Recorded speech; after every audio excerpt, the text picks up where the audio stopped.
pensaria uma coisa assim. O Cassiel talvez dissesse para o César,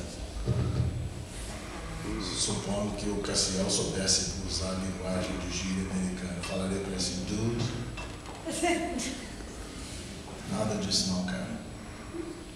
Talvez ele dissesse isso, não é isso não. Não é exatamente essa a grande motivação, não.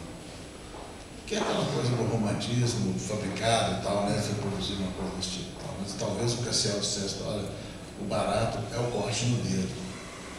O barato é o gosto da uva.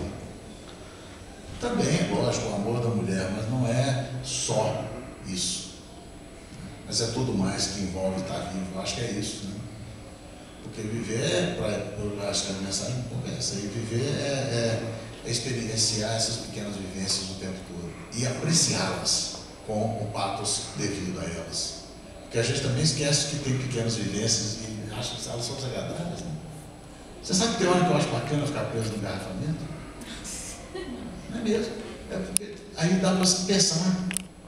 Para pensar, às vezes ligo o rádio, escuto uma música no tempo que eu não ouvia. Sem culpa, não é? Não. Às vezes me dá vontade de largar o carro, sair de lá, sentar no meio-fio, ficar conversando com as pessoas. Não é uma coisa possível? Por que a gente não faz essas coisas, gente?